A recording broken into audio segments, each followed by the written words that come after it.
Hola, ¿cómo están? De vuelta.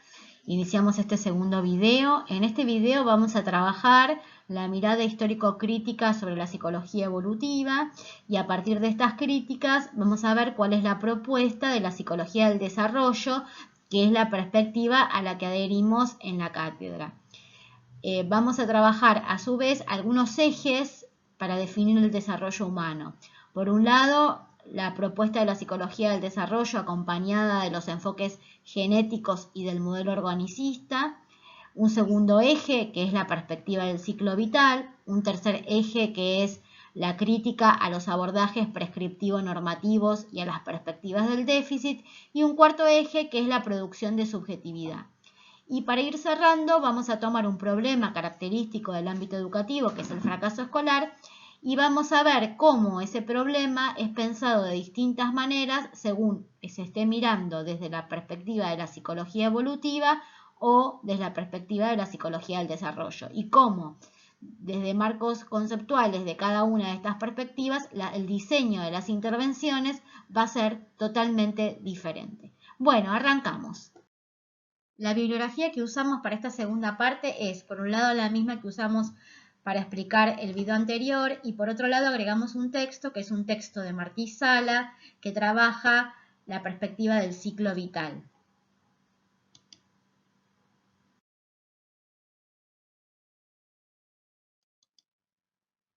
La mirada histórico-crítica de deconstrucción sobre la psicología evolutiva permitió construir una nueva manera de entender el desarrollo humano. Es decir, a partir de la crítica a la manera anterior de entender el desarrollo, se empiezan a pensar cuáles son las características centrales del desarrollo humano.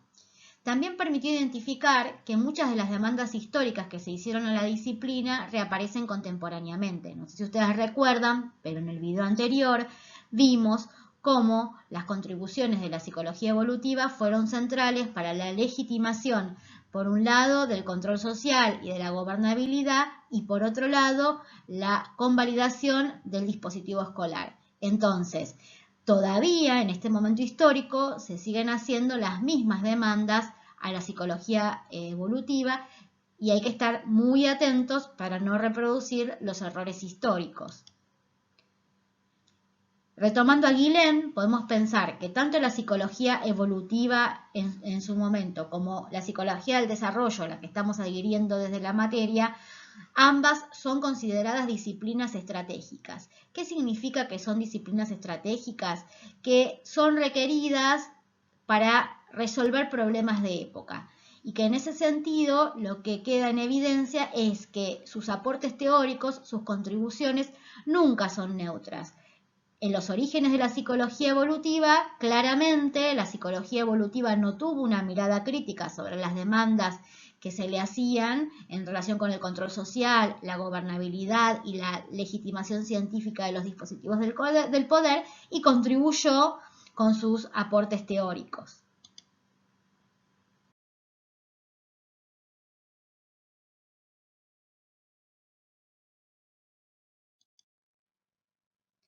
Entonces, habiendo hecho esta mirada crítica sobre los orígenes de la psicología evolutiva y sus contribuciones teóricas, vamos a proponer nuevos ejes para definir el desarrollo humano. En primer lugar, la psicología del desarrollo, el modelo organicista y el enfoque genético. En segundo lugar, la perspectiva del ciclo vital. En tercer lugar, el cuestionamiento de los abordajes prescriptivos normativos y las perspectivas del déficit. Y en cuarto lugar, vamos a pensar la producción de subjetividad.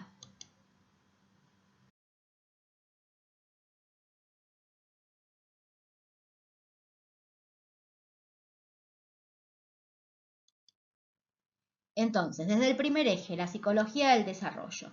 ¿Cómo pensamos desde esta perspectiva el desarrollo humano? Lo primero que tenemos que decir es que pensamos en un proceso complejo, que no puede ser reducido ni a dimensiones biológicas, ni a dimensiones psicológicas, ni a dimensiones sociales, sino que va a implicar múltiples dimensiones individuales, sociales, culturales, y que hay una característica central que es que este proceso complejo implica cambios que se van a dar a lo largo de todo el ciclo vital. Otra característica que tenemos para pensar el desarrollo humano es que el desarrollo es resultado de una interacción intersubjetiva. El desarrollo tiene lugar con otros y está enraizado social, cultural e históricamente. Es decir, que entendemos que el desarrollo humano transforma al infante humano que en el inicio no es un sujeto social, sino que tiene una condición casi puramente biológica, lo va a transformar en sujeto de la cultura, en un sujeto singular, único y a la vez en un sujeto social.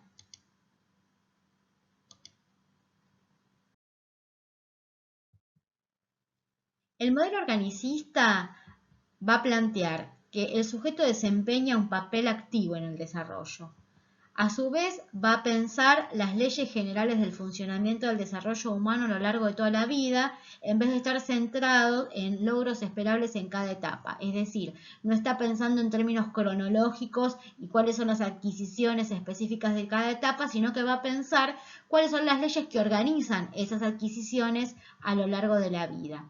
Va a plantear también que el cambio es central, es constitutivo del desarrollo humano, es lo que define el desarrollo humano, y va a plantear que ese cambio tiene continuidades y discontinuidades, y el objetivo es explicar cómo en este proceso surgen nuevas estructuras o nuevas adquisiciones partiendo de las anteriores. O sea, la idea es poder explicar los mecanismos generadores de nuevas adquisiciones en el desarrollo. Y va a pensar el desarrollo como un proceso complejo que no se puede abordar desde una única dimensión, sino que requiere ser abordado de todas las dimensiones, la afectiva, la sociocultural, la cognitiva, y entonces va a descartar los abordajes reduccionistas, simples, lineales del desarrollo humano. Otro elemento central de este modelo es pensar el desarrollo individual y la actividad sociocultural como mutuamente enraizados. ¿Qué significa esto? Que no existe desarrollo por fuera de las actividades culturales. Entonces, el desarrollo humano es inherente a la actividad cultural en la que tiene lugar. No se puede pensar un elemento separado del otro, así como tampoco se puede pensar como dos elementos separados que entran en interacción. Por eso, va a plantear que hay una reciprocidad entre los individuos y el contexto sociocultural histórico. Entonces, el desarrollo humano tiene lugar en actividades socioculturalmente organizadas. ¿Qué significa esto? Que la cultura, la sociedad, está organizada alrededor de actividades que tienen sujetos expertos y sujetos novatos que se van a ir incorporando gradualmente y que el desarrollo tiene lugar a partir de la incorporación en estas actividades culturales. Entonces, el mundo social es esencial para la constitución del aparato psíquico. No es contingente, sino que es constitutivo de la conformación del aparato psíquico. No es un decorado, no es un elemento que influye, sino que es la condición misma de posibilidad de la constitución del aparato psíquico. También esta perspectiva va a plantear que el desarrollo humano no es homogéneo, sino que por lo contrario es diverso, es variable y que estas son características inherentes al desarrollo humano.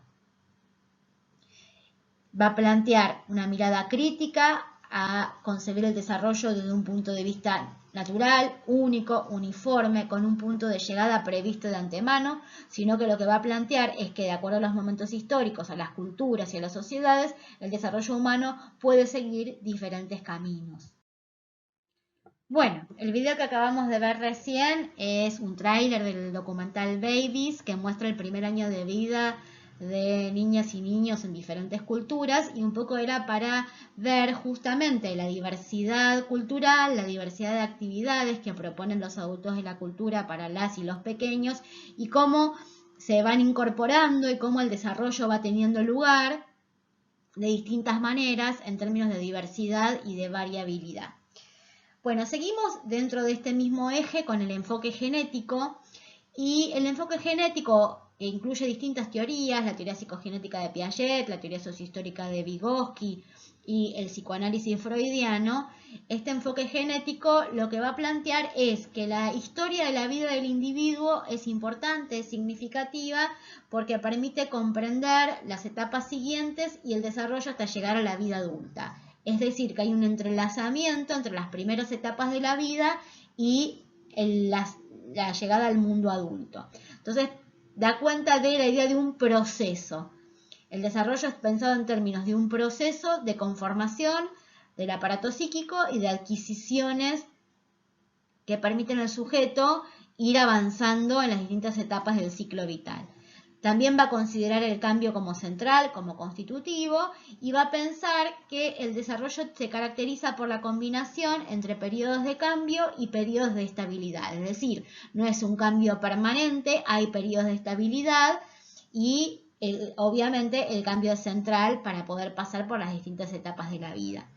Y la complejidad también comparte con el modelo organicista y va a pensar algo importante, que es que los desafíos y los obstáculos son parte del desarrollo, no son una excepcionalidad, y que se van a producir inevitablemente distintos desfases porque el desarrollo implica desafíos e implica superar obstáculos, y entonces los sujetos inevitablemente, para seguir avanzando en el desarrollo, se tienen que enfrentar con estos obstáculos.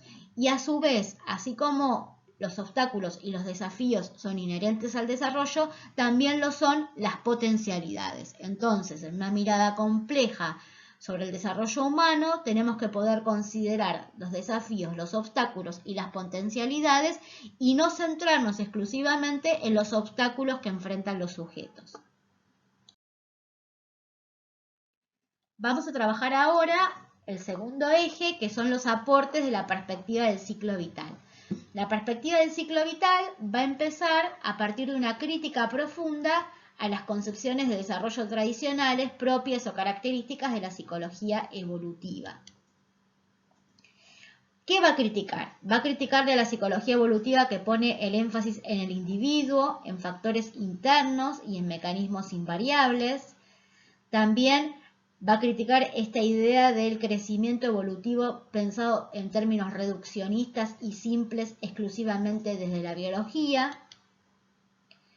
Va a criticar la idea de un desarrollo lineal con un punto de llegada invariable. Si nosotros retomamos el tráiler de Babies, vemos que el desarrollo bajo ningún punto de vista es lineal y que todos los chicos van a llegar a distintos puntos en función de su participación en sociedades, en culturas diferentes y también por cuestiones epocales, podemos agregar. Y va a postular un proceso de crecimiento, la infancia y la adolescencia, un periodo de estabilidad que sería la madurez y un deterioro que sería la vejez. También la perspectiva del ciclo vital está en contra de esta concepción del desarrollo, adjudicando exclusivamente el crecimiento a una etapa de la vida, la estabilidad a otra y el deterioro a otra. Lo que va a plantear es que eso no es tan sencillo y que las combinaciones son mucho más complejas.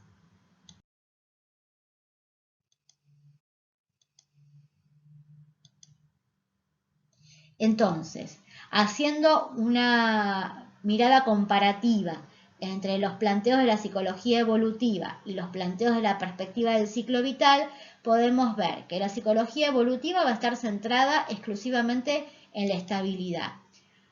Va a prestar mucha atención a las diferencias interindividuales, porque lo que va a plantear es un parámetro, una norma, una manera homogeneizante del desarrollo, y entonces va a comparar a todos los sujetos en función de esos parámetros de desarrollo normal.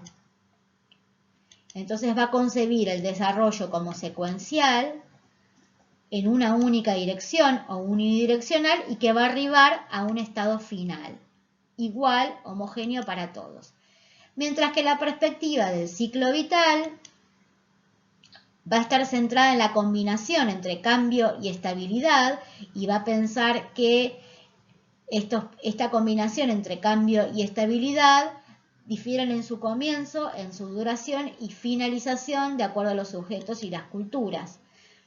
Va a pensar el desarrollo en comparación del sujeto consigo mismo, es decir, va a pensar en patrones de cambio intraindividuales.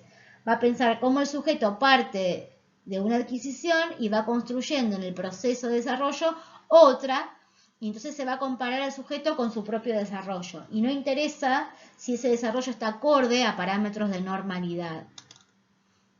Entonces, para la perspectiva del ciclo vital, los rasgos del desarrollo son la multidimensionalidad, la multidireccionalidad y la variación interindividual en relación con la edad. Mientras que la psicología evolutiva va a plantear una universalidad del desarrollo y va a estudiar centralmente, le va a parecer lo más importante, la infancia y la adolescencia, porque va a ser el periodo de crecimiento y la estabilidad va a estar ubicada en la madurez, también va a pensar que la edad cronológica va a ser el eje central para organizar el estudio del desarrollo. Por su parte, la perspectiva del ciclo vital va a plantear que el desarrollo no es universal, como vimos ahí en el tráiler de Davis. Va a sostener que justamente el desarrollo presenta gran plasticidad, que los contextos son importantísimos y que los factores socioculturales van a jugar un papel clave, central. Va a pensar centralmente que el desarrollo es multicausal y está basado en la interacción intersubjetiva con otros sujetos de la cultura, que son los que posibilitan y acompañan el desarrollo. Va a plantear la interacción entre lo biológico y lo ambiental, es decir, lo físico y lo cultural. El desarrollo no está determinado por lo biológico, sino que lo biológico se va a modificar en interacción con la cultura. Y va a prestar atención a todas las etapas de la vida, ya no la adolescencia y la infancia y la madurez, es decir, la vida adulta, sino que va a pensar desde el nacimiento hasta la vejez. También va a criticar la idea de que la edad cronológica sea la variable importante para organizar el desarrollo o los estudios del desarrollo. Y va a proponer pensar en relaciones intergeneracionales. Es decir, que las etapas de la vida no se dan aisladas entre sí, sino que siempre el sujeto en desarrollo está en relación con sujetos que pertenecen a otras generaciones y que están en otras etapas del ciclo vital, y que esto es central para el desarrollo humano. El tercer eje, que es el cuestionamiento de los abordajes prescriptivos normativos y la perspectiva del déficit. La psicología evolutiva, en comparación con la psicología del desarrollo, se dedicó a difundir una concepción de desarrollo normalizadora, es decir, establecer una forma normal de desarrollo, lo esperable para todos los sujetos a determinadas edades cronológicas, lo mismo en el mismo tiempo. Sin embargo, la psicología del desarrollo va a pensar que esto no es así porque hay una diversidad cultural y temporal, con lo cual el desarrollo no hay un desarrollo normal, esperable, independientemente de la cultura, del contexto y del momento histórico, sino que hay una estrecha relación, como vimos anteriormente, entre la cultura, la sociedad y el desarrollo. Entonces, la psicología evolutiva, como también vimos en el video anterior, va a instalar los criterios de normalidad y de anormalidad. Y va a pensar el desarrollo en función de logros homogéneos, en función de las edades o de los periodos. Mientras que la psicología del desarrollo tiene una mirada compleja y justamente no comparte esta descripción de logros homogéneos por edades o periodos. La psicología evolutiva va a pensar en términos de un desarrollo ideal, entonces normal, normalizador, y por lo tanto se va a focalizar en lo que el sujeto no logra. Es decir, si el sujeto no se acerca a ese desarrollo normal, ahí va a poner el foco la psicología evolutiva. También va a pensar que los obstáculos no son inherentes al desarrollo, sino que va a pensar que cuando el sujeto enfrenta un obstáculo y tiene dificultades y no puede resolver los problemas, la psicología evolutiva se va a cristalizar en las dificultades porque piensa que el problema es del sujeto en vez de pensar que los obstáculos son inherentes al desarrollo. Con lo cual, estas dos ideas anteriores llevan a la psicología evolutiva a pensar en términos de desvíos o de retrasos. Y va a tener una tendencia a detectar déficit o patologías, es decir, va a instalar la patologización del ciclo vital de la vida. Por su parte, la psicología del desarrollo, justamente por todo lo que vimos anteriormente, no va a pensar en un desarrollo ideal, sino que va a pensar cómo el sujeto va logrando las nuevas adquisiciones, siempre en una comparación en función de su proceso anterior. Los obstáculos son parte del desarrollo, con lo cual no va a poner la lupa o el foco frente a los obstáculos cuando el sujeto tiene dificultades, sino que lo que espera es que el sujeto pueda resolver los problemas antes o después. Eso no es lo importante, sino que como los obstáculos son parte del desarrollo, no se cristalizan las dificultades del sujeto, sino que las consideran necesarias para poder superar el obstáculo. Con lo cual, no va a pensar en términos de desvíos o retrasos, sino que va a pensar en términos de desfases temporarios, en función de los desafíos que inevitablemente va a tener que ir enfrentando el sujeto. Con lo cual, se va a ir alejando de la mirada del déficit.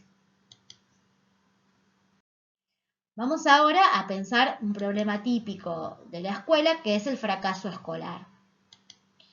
La psicología evolutiva, que históricamente fue una disciplina que fue muy bien recibida en el ámbito educativo, porque como vimos desde el inicio hubo problemas en relación con los aprendizajes de las niñas y los niños en las escuelas. Siempre la contracara de la escuela desde los inicios de la escolarización fue el fracaso escolar y la escuela especial. Entonces la psicología evolutiva, como vimos con Binet, con Stanley Hall, sí hizo sus aportes al ámbito educativo. Pero, ¿qué pasó? Frente a las dificultades en los aprendizajes, responsabiliza al sujeto por su propio fracaso, porque enfrenta obstáculos, entonces se cristalizan las dificultades, en vez de pensar los obstáculos como inherentes al proceso de aprendizaje. Se focaliza en la autonomía, es decir, lo que el sujeto puede lograr solo, en vez de pensar que el sujeto va a lograr la autonomía como resultado de la ayuda de los otros sujetos que participan de esa actividad cultural. Y va a pensar que la dificultad, que la falta de aprendizaje o las dificultades en el aprendizaje son expresión de una patología, de un déficit o de un retraso en el desarrollo. Mientras que si pensamos las situaciones o las dificultades de aprendizaje en la escuela desde la psicología del desarrollo, nos vamos a centrar no en las dificultades, sino en las potencialidades de los sujetos. Y vamos a pensar, en vez de en términos de autonomía exclusivamente, solo valorando la autonomía, vamos a pensar que el sujeto logra la autonomía como resultado de la ayuda de los otros sujetos que participan de las actividades culturales donde transcurre el desarrollo.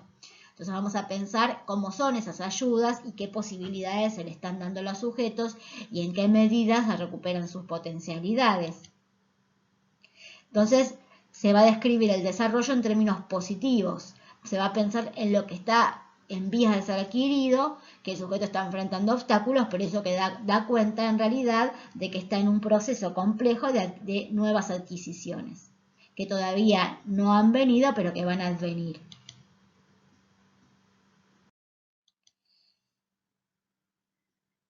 La escuela, en su formato, en términos de la psicología evolutiva, tenía el gabinete, era el área encargada de trabajar con los chicos en situaciones de dificultad en la escuela. El gabinete trabajaba justamente en base a criterios diagnósticos centrados en las diferencias interindividuales, porque hay un patrón de normalidad, un desarrollo ideal, esperable. Entonces, el gabinete tendía a generar diagnósticos y el etiquetamiento. Y se patologizaban todos los casos de fracaso escolar, responsabilizando siempre al propio niño en desarrollo de su fracaso, en vez de pensar la responsabilidad del sistema educativo en la generación de ese fracaso. Mientras tanto que contemporáneamente estamos pensando en términos de equipos de orientación y apoyo escolar. ¿Qué significa este cambio en la denominación? Que bueno, que ya no se trabaja más desde la psicología evolutiva, sino que se está trabajando desde una concepción de psicología del desarrollo. Por eso, no sé si ustedes se enteraron, pero se sacó un documento ya hace rato, que les leo, se llama Pautas para evitar el uso inapropiado de diagnósticos, medicamentos u otros tratamientos a partir de las problemáticas del ámbito escolar, porque justamente como el sistema educativo estuvo desde el inicio anudado a una mirada del desarrollo propia de la psicología evolutiva, tiene una tendencia histórica a patologizar cualquier dificultad que aparece en el ámbito escolar. Por eso se hizo necesario este documento, porque a partir de la Ley de Educación del 2006 cambia la manera de entender la educación, se piensa en una escuela inclusiva y se cambia la manera de entender la intervención de los equipos de orientación y apoyo escolar. Entonces, desde la psicología del desarrollo, en función de todas las características que vimos hasta acá, la idea es apartarse de los diagnósticos clasificatorios que plantean como déficit cualquier dificultad y todo aquello que se aparta de la norma y pensar la singularidad, prestar atención a la singularidad y cómo se está dando el desarrollo de cada sujeto en particular. Entonces, si estamos parados en una psicología evolutiva, estamos dentro de una escuela segregadora e integradora. ¿Por qué incluimos la integración? Porque la integración no cuestiona el dispositivo escolar, sino que lo que plantea es cómo acompañar o andamiar al sujeto para que logre acercarse lo más posible, gracias a esas ayudas, a lo que sería la normalidad en la escuela y la normalidad en el desarrollo, mientras que la escuela inclusiva, que es la escuela que tenemos a partir de la Ley Nacional de Educación, está pensando en términos de desarrollo variable, diverso, singular, y no está pensando en términos de normalidad ni de anormalidad.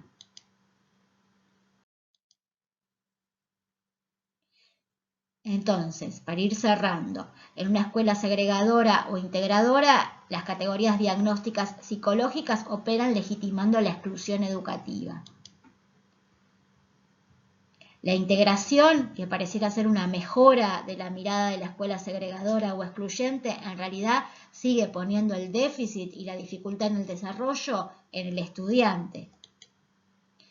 Mientras que desde una mirada de la psicología del desarrollo que apuesta a contribuir a una escuela inclusiva, las aulas inevitablemente son espacios de heterogeneidad y se piensa el desarrollo en términos diversos y variables. Se plantea que la homogeneidad entre los sujetos es una ilusión que se instala a partir de la idea de creer que hay una normalidad, un desarrollo normal, esperable, ideal. Y se pasa de evaluar las condiciones del desarrollo de cada estudiante, se pasa de tratar de identificar patologías o establecer diagnósticos a pensar las condiciones de escolarización que ofrece la escuela.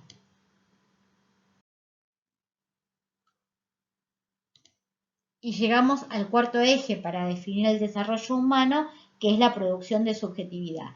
Lo que plantea la psicología del desarrollo es que el psiquismo se va a conformar en una relación dialéctica con los modos históricos de producción de subjetividad.